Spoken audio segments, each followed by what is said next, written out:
So, Adam, for most of the past couple of days, all the attention in the Middle East has been on Egypt for obvious reasons. But suddenly, Syria has thrust itself to the top of the front page. What options does the president have now that it appears that chemical weapons may have been used by the Assad government? Right. Well, the president's really in a big dilemma here. In June, they came out initially with their findings that chemical weapons had been used in small quantities. And citing that evidence, they decided to ramp up support to the opposition, including the furnishing of light arms to the opposition.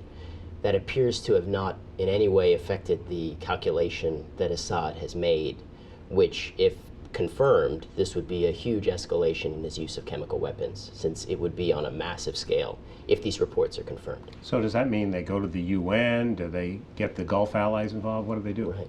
Well, I think the administration has made clear its first option would be to go to the UN, where they would face resistance from Russia, which has vetoed previous resolutions.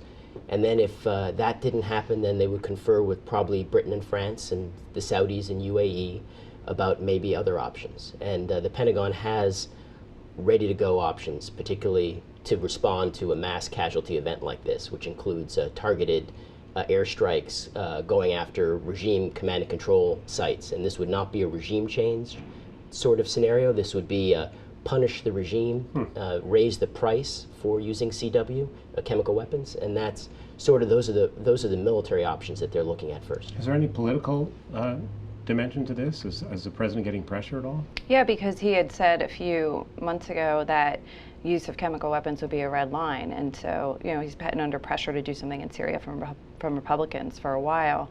And once he said that, the Republicans ramped up their pressure, and now that we've had one and maybe two incidents, the pressure is going to be even stronger on him. And how much do the other Gulf allies figure? They're very important in the Egypt situation. They're the Saudis and the UAE are supporting the military regime there.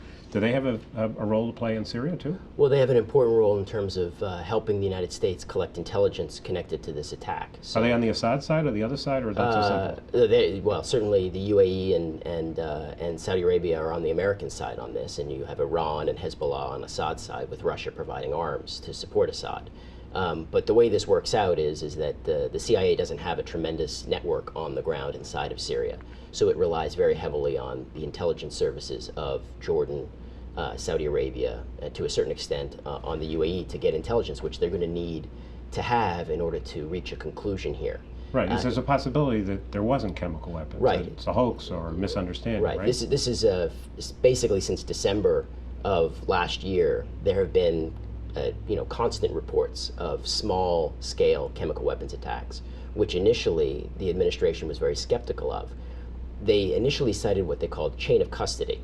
They couldn't track where exactly the chemicals were used and how to kind of trace back to where it started. So they couldn't tell if it was rebels, let's say, whoever overran a weapons depot that found some chemical weapons cartridges and used them, for example. And so what the administration has done is attempted to try to create a more clear-cut chain of custody. So this could be the one. Well, I mean, there have been, like I mentioned, there have been a series of attacks this year.